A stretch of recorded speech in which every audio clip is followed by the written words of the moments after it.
परीक्षा में प्रश्न आता है सघोष वर्ण किसे कहते हैं, अघोष वर्ण किसे कहते हैं। और यह छात्रों को बार बार रटना पड़ता है, याद करना पड़ता है। आज इसे समझ लीजिए, ध्यान दीजिएगा।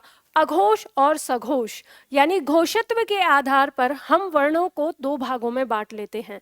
घोषत्व यानी घोष, दोनों शब्दों में कंपन, दोनों शब्दों में ये कॉमन शब्द है। अब आपको इसमें समझना है कि घोष शब्द का अर्थ होता है कंपन, तो इसमें लगा है अ और इसमें लगा है स।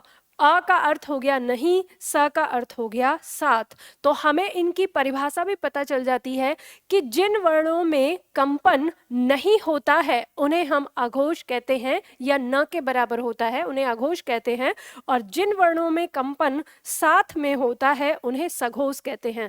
अब इन्हें कौन कौन से वर्ण इनमें होते हैं ये याद रखने के लिए ध्यान दीजिएगा कि जो हमारे वर्णों को हम दो भागों में बांटते हैं वो कौन कौन से वर्ण हमारे होते हैं। तो इसमें होते हैं 11 स्वर और 33 व्यंजन, क से लेकर ह तक। ठीक है, तो जो क से लेकर ह तक होते हैं 33 व्यंजन, और अयोगवाह में हमारे आ जाते हैं अनुस्वार और विसर्ग, दो वर्ण। तो अब आपको इन्हीं में से बांटना है, तो याद रख लीजिए। इसके लिए एक छोटा सा मैं आपको फॉर्मूला बताऊंगी।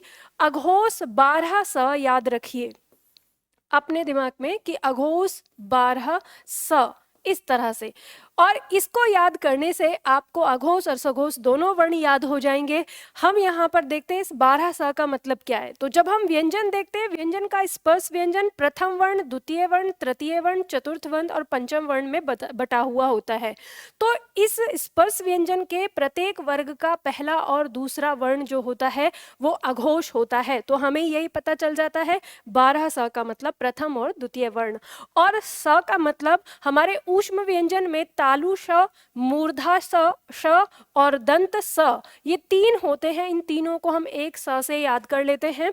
तो इससे हमें पता चल जाता है कि प्रत्येक वर्ग का प्रथम और द्वितीय वर्ण और तीनों श हमारे क्या हो जाते हैं, अघोष हो जाते हैं। और इसमें से अब जो कुछ भी शेष बचा वो सारा हमारा सघोष वर्ण के अंदर आ जाता है।